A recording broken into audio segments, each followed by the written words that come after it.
추세 전환, 완전 정복 1강. 추세 전환이란 무엇일까? 하락하던 주식이 상승하려면 가장 먼저 무엇이 바뀌어야 할까? 오늘부터는 기술적 분석에서 매우 중요한 추세 전환을 공부하겠습니다. 추세 전환이란 말을 들으면 조금 어렵게 느껴질 수 있습니다. 하지만 원리는 아주 간단합니다. 주가가 계속 하락하고 있습니다. 그런데 어느 순간 더 이상 떨어지지 않습니다. 하락이 멈춥니다. 그리고 시간이 지나면서 조금씩 위로 방향을 바꾸기 시작합니다. 이것이 우리가 공부할 추세 전환의 출발점입니다. 오늘 1강에서는 복잡한 차트 기술을 공부하지 않겠습니다. 딱 하나만 확실하게 이해하면 됩니다. 하락하던 주식이 상승하려면 가장 먼저 하락을 멈춰야 한다. 오늘 강의의 핵심입니다. 먼저 추세가 무엇인지 알아보겠습니다. 추세는 어렵게 생각할 필요가 없습니다. 쉽게 말하면 주가가 움직이는 큰 방향입니다. 주가가 오랜 시간 위쪽으로 움직이고 있다면 상승 추세, 주가가 오랜 시간 아래쪽으로 움직이고 있다면 하락 추세, 그리고 일정한 범위 안에서 옆으로 움직인다면 횡보 추세라고 생각하면 됩니다. 그런데 주가는 한 방향으로 영원히 움직이지 않습니다. 상승하던 주식도 언젠가는 하락할 수 있고 하락하던 주식도 언젠가는 다시 상승할 수 있습니다. 바로 그 방향이 바뀌는 과정이 추세 전환입니다. 그렇다면 하락 추세는 차트에서 어떤 모습으로 나타날까요? 아주 쉽게 보겠습니다. 어떤 주식이 10만 원까지 올라갔다가 하락하기 시작했습니다. 8만 원까지 내려갔다가 잠깐 반등합니다. 그런데 이번에는 10만 원까지 가지 못하고 9만 원에서 다시 떨어집니다. 그리고 이번에는 7만 원까지 내려갑니다. 다시 반등하지만 이번에는 8만 원 정도에서 또 떨어집니다. 이런 움직임이 계속 반복됩니다. 무엇이 보입니까? 반등할 때마다 고점이 낮아지고 있습니다. 그리고 하락할 때마다 저점도 낮아지고 있습니다. 이것이 전형적인 하락 추세의 모습입니다. 쉽게 말하면 주가가 계단을 타고 아래로 내려가는 것입니다. 한번 반등했다고 해서 하락 추세가 끝난 것은 아닙니다. 중간중간 반등은 나올 수 있습니다. 하지만 큰 방향이 계속 아래라면 아직 하락 추세입니다. 여기서 초보 투자자가 가장 많이 하는 실수가 있습니다. 주가가 많이 떨어지면 이렇게 생각하는 것입니다. 이 정도 떨어졌으면 바닥 아닐까? 반토막 났으니까 싸겠지. 하지만 많이 떨어졌다는 것과 하락이 끝났다는 것은 전혀 다른 이야기입니다. 10만 원에서 5만 원까지 떨어진 주식이 4만 원, 3만 원, 2만 원까지 더 내려갈 수도 있습니다. 그래서 우리는 얼마나 많이 떨어졌는지를 보는 것이 아니라 하락이 실제로 멈추고 있는지를 봐야 합니다. 이 차이가 중요합니다. 주가가 계속 내려가다가 어느 순간부터 조금 다른 모습이 나타난다고 생각해 보겠습니다. 전에는 10만 원, 8만 원, 6만 원, 4만 원, 이렇게 저점이 계속 낮아졌습니다. 그런데 4만 원 부근에서 주가가 더 이상 크게 내려가지 않습니다. 4만 원, 4만 2천 원, 3만 9천 원, 4만 3천 원, 비슷한 가격에서 오랫동안 움직입니다. 아직 상승 추세라고 말할 수는 없습니다. 하지만 중요한 변화 하나가 나타났습니다. 바로 하락이 멈추기 시작했다는 것입니다. 우리는 여기서부터 관심을 가질 수 있습니다. 왜냐하면 하락이 멈추지 않은 상태에서는 상승 추세로 바뀔 수 없기 때문입니다. 자동차를 생각해 보겠습니다. 자동차가 계속 뒤로 움직이고 있습니다. 이 자동차가 앞으로 가려면 어떻게 해야 할까요? 뒤로 가면서 바로 앞으로 갈 수는 없습니다. 먼저 뒤로 가는 움직임을 멈춰야 합니다. 그리고 나서 앞으로 움직여야 합니다. 주가도 비슷합니다. 계속 하락하는 주식이 상승 추세로 바뀌려면 먼저 하락이 멈춰야 합니다. 그 다음에야 상승으로 방향을 바꿀 수 있습니다. 그래서 추세 전환을 공부할 때 가장 먼저 찾는 것은 급등하는 종목이 아닙니다. 하락을 멈추기 시작한 종목입니다.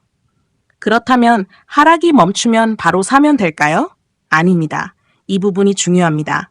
하락이 멈췄다는 것은 추세 전환이 완성됐다는 뜻이 아닙니다. 이제 추세가 바뀔 가능성이 생겼다는 뜻입니다. 주가는 잠깐 하락을 멈췄다가 다시 떨어질 수도 있습니다. 그래서 우리는 한 단계씩 확인해야 합니다. 먼저 하락이 멈추는지 봅니다. 그 다음 바닥을 만드는지 봅니다. 그리고 하락의 힘이 실제로 약해지는지를 봅니다. 이후에는 주가가 위쪽으로 방향을 바꾸는지 확인합니다. 추세 전환은 한순간에 완성되는 것이 아니라 과정을 거쳐 만들어지는 것입니다. 여기서 아주 중요한 개념이 있습니다. 바로 바닥입니다. 바닥이라고 하면 차트의 가장 낮은 가격을 정확하게 맞히는 것으로 생각하기 쉽습니다. 하지만 우리는 정확한 최저점을 맞추려고 공부하는 것이 아닙니다. 주가의 바닥은 지나고 나서야 정확하게 알 수 있는 경우가 많습니다. 그래서 최저가에서 반드시 사겠다라고 생각할 필요가 없습니다. 우리가 찾는 것은 최저점 한 점이 아니라 하락이 멈추고 있는 구간입니다. 주가가 오랫동안 내려온 뒤 일정한 가격대에서 더 이상 크게 떨어지지 않습니다. 시간이 지나도 비슷한 가격을 지킵니다. 그러면 이 부근에서 매도세가 약해지고 있구나 라고 생각해 볼 수 있습니다. 이런 과정을 흔히 바닥을 다진다고 표현합니다. 그런데 왜 바닥을 만드는데 시간이 필요할까요? 주가가 오랫동안 하락했다면 많은 투자자가 그 종목에 실망했을 수 있습니다.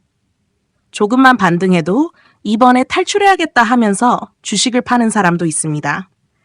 반면 회사가 좋아지고 있다고 판단해서 조금씩 주식을 사는 사람도 나타날 수 있습니다. 팔고 싶은 사람과 사고 싶은 사람이 서로 힘겨루기를 하는 것입니다. 그래서 바닥에서는 주가가 한동안 옆으로 움직이는 경우가 있습니다. 시간이 지나면서 팔고 싶은 사람의 물량이 줄고 사고 싶은 사람의 힘이 점점 강해질 수 있습니다. 그러면 주가는 다음 단계로 넘어갈 준비를 하게 됩니다. 하지만 여기서 반드시 기억해야 할 것이 있습니다.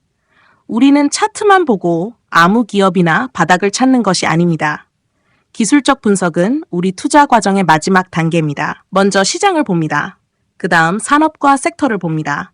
그리고 기업을 공부합니다. 회사가 무엇으로 돈을 버는지 봅니다. 경쟁력이 있는지 봅니다. 재무제표를 확인합니다. 매출과 영업이익이 어떻게 변하고 있는지 봅니다. 부채와 현금 흐름도 봅니다.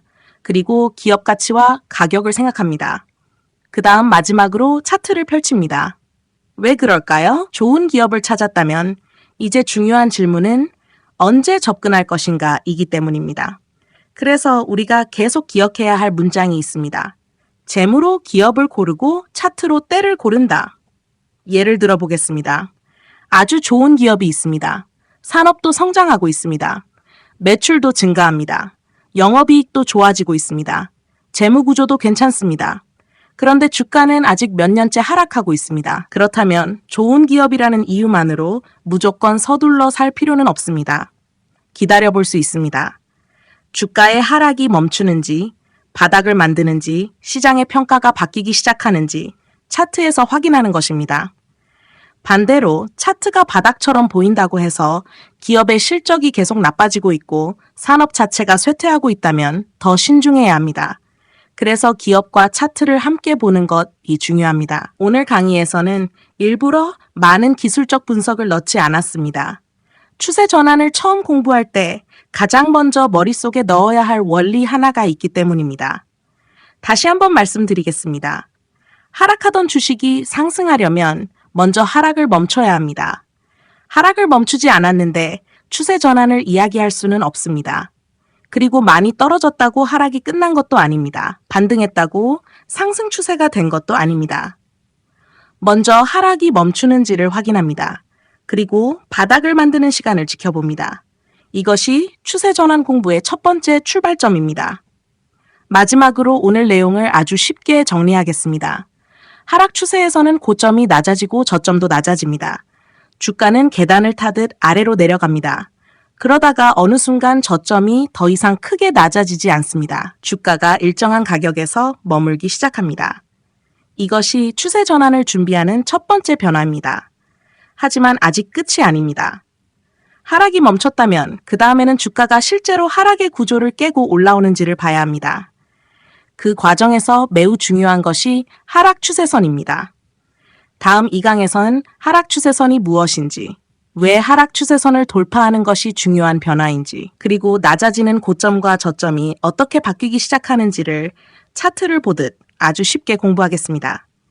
오늘 기억할 문장은 딱 2개입니다. 많이 떨어졌다고 바닥은 아니다. 그리고 추세 전환의 첫 번째 조건은 하락이 멈추는 것이다. 이상으로 추세 전환 완전 정복 1강을 마치겠습니다. 감사합니다.